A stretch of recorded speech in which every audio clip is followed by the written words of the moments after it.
In this video, we explore the chilling story of a woman who reached out for help but was ignored.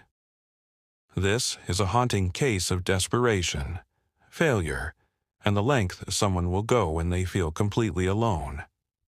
Back in early March, it was a cool and still morning when a couple hiked to the Terra Vista Trail in Cuyahoga Valley National Park, Ohio. Near the edge of the woods, the only sound that could be heard was birds singing. They saw something that didn't belong just off the path. It was a man lying face down in a circle of crushed leaves. He was not touched, but he was marked. When the police arrived, they didn't find a shell case. Since the man didn't have an ID, the FBI began a full investigation right away. What no one knew at the time was that this wasn't an accident. It was planned. It was personal. And it had been going on for 4 years. Before we get started, I want to thank you for being here. If you care about true crime stories that bring real cases to light, please consider hitting the like button. It helps more people discover these important stories. Don't forget to subscribe and turn on the notification bell so you never miss a new upload. I'd also love to know where you're watching from, so feel free to drop your city or country in the comments. It's always incredible to see how these stories reach and unite viewers from around the world. Now, let's get into today's case. Chelsea Perkins went to the Virginia Beach Police Office in March 2017 and filed a report that would change her life and the life of someone else. She said that Matthew Dunir, a guy she knew from home, had abetted her in the worst way possible. The specifics of that report were never made public, but it is known that Virginia officials looked into the case and decided not to bring charges.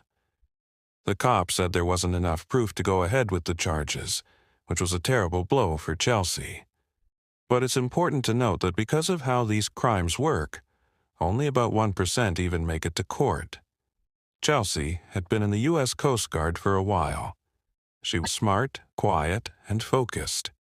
Later, she said that she tried to follow all the rules, and when the law didn't help her, she went on with her life. On the inside, though, the story was different. After the fact, court records and social media data showed that Chelsea kept carrying the weight of that case for years. She made hints online about pain, betrayal, and wanting to get even. She wrote about Matthew in one letter. He'll get his someday. Between 2017 and 2021, Chelsea got out of the service and began working as an adult entertainer under the name Selena Savage. She was married and had 2 kids, but in February 2021, she turned her attention back to justice. She signed into Facebook again and then asked Matthew Dunir to be her friend. There's no sign that Matthew ever knew the danger he was taking. From what everyone said, he was pleased, if not a little shocked, to hear from Chelsea again. Chelsea and Matthew must have known each other for a long time. I think they went to school together. They had a short chat online and then agreed to meet up. At the time, Matthew was living in Cleveland, Ohio. He had just moved there from Virginia to start over. He worked at a screen printing shop and was trying to make a living as a musician. Digital hints were hidden for weeks before the event, but no one knew where to look for them yet. Late in February 2021, just a few days before she got back in touch with Matthew, Chelsea had been sending secret Instagram messages to someone with the name Metal Gary. It was about Matthew that they talked about, writing, "That guy is a walking turd. LMFAO. I don't know how people still mess with him." Chelsea said, "Me neither." She said, like, "How does he live with himself?" After that, she said, "He will get his someday. You could just brush this off." Chelsea might have been in a bad mood. If she hadn't become friends with Matthew on Facebook 4 days later, it would have made sense. Not long after that, she would write on her wall, "Dead men tell no tale." That sounds like damning proof that's just waiting to be found. His friends from work took him to a nearby bar called the Tiki Underground on March 5, 2021. He told them he was going to meet a woman who had just come to town to see him. In fact, a surveillance video did show him getting into a white smart car with plates from Virginia. According to the records, Chelsea got to Cleveland on March 5th in the evening and picked up Matthew from the Tiki Underground bar around 6 p.m. After that white smart car was seen driving around in the neighborhoods. It was also interesting that the window of that car had a Coast Guard sticker on it. First, Chelsea and Matthew stopped at a gas station and a corner store. Then they went to an Airbnb in University Circle that Chelsea had rented. Living in this quiet area close to the city's botanical parks is nice. Someone named Chelsea made the reservation and her credit card was used to pay for it. From the outside, nothing seemed odd. It looked like a pair getting back together after being apart for years. On the inside, though, things weren't totally fine. Chelsea sent a message to a tattoo artist in Detroit at 10:19 p.m., telling them she'd be there the next day after making a stop first. Matthew sent a text message to his girlfriend. Yes, his girlfriend late that night or early the next morning. He wanted to say that he and Chelsea had not done anything physical. He also had the feeling that Chelsea didn't like him very much. He wrote to his girlfriend as well. Well, I suck this chick anyway, so I hope you're happy. Matthew's phone's GPS showed that he was at the Terra Vista Natural Study area at 9:45 a.m. on March 6th. It was a quiet Saturday. The park is known for being far away, having a butterfly sanctuary, and having roads that don't follow the trails. At 10:29 a.m., Matthew sent his girlfriend one last text message. It said, "Okay, I'll see you in a little while." On the other hand, that was the last time anyone heard from him. People on hikes would say they heard a single shot through the trees around 11:30 a.m. Chelsea was back in her car by noon that same day. She was now on her way to Detroit to get that new tattoo. After 3 days, on March 9th in the morning, 2 hikers went off the road near the Terra Vista site. At the bottom of a shallow slope, they saw something strange. A person lying face down and not moving.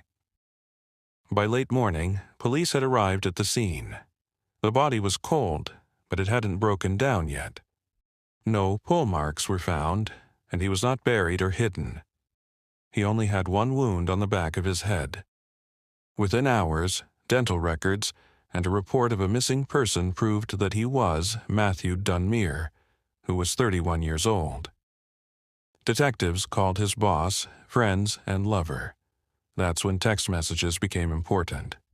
This last message from his lover, "Okay, I'll see you in a little while," helped police figure out when the event happened. People who worked with Matthew remembered the woman from Virginia that he was so excited to see. They remembered the smart car and Airbnb as well. Then the Facebook posts came out. Things began to come together, but there was still only weak proof. On March 11th, just 2 days later, a traffic camera database picked up a license plate going from Virginia to Ohio on March 5th. Things changed quickly, though. The car was registered to John Perkins, who works for the Coast Guard. John was married to Chelsea. After that, Chelsea was the main focus of the probe. The FBI got involved and got a federal search warrant. Later that month, when they went to Chelsea Perkins' house, they found a lot more than they had expected. When police went to Chelsea's house in Arlington, Virginia, they knew they were looking for a gun. Instead, they found 3 9mm pistols, which is the same type of gun that was used in Matthew's death. One of these guns was found in a purse that had Chelsea's ID in it. There was also a receipt in that bag from her trip to Ohio by car in March. Along with the guns, agents also took away electronics, clothes, and other things that might have something to do with the case. That's when the deleted Facebook texts between Chelsea and Matthew were found by a digital forensics team going through her phone. Matthew was no longer a friend of Chelsea on Facebook at this point. In fact, Chelsea's whole Facebook account was deleted just hours after Matthew died. In the next step, investigators found GPS data and toll records from her trip to Cleveland. Multiple license plate readers had caught her car, and security cameras near the Airbnb got Chelsea coming and going. But the most sure proof came from Matthew's body. DNA from Chelsea was found under his fingernails, and more DNA matching Chelsea's was found in hair taken from a private area. After the crime, investigators found even more digital proof that was very bad. The FBI found a draft of her last note that she had written from Matthew's point of view. If you're reading this, it's too late. The note said, "I'm sorry I beat you and some other girls years ago. I am a person, and blood bought me forgiveness for my sins." She did delete this note after Matthew died, but nothing has ever really gone in the digital world. All of this evidence made it clear that Chelsea had not only planned to kill Matthew, but she also planned to make it look like he did it himself, write his last words, and fully control the story. Even though there was more and more damning proof, Chelsea wasn't arrested right away. Over the course of almost 9 months, she was constantly watched. The FBI finally did something in December 2021. She was arrested and charged with murder in the first degree and firing a gun on government land without a permit for life plus 10 years in prison if she was found guilty. A Pensacola woman is accused of shooting a man in the back of his head at a national park in Ohio. Federal investigators say the two stayed together at an Airbnb the night before, and the woman allegedly killed him while she was on the way to Michigan to get a tattoo. WKRG News 5's Cody Long is live tonight in Pensacola, where authorities arrested her yesterday. Cody?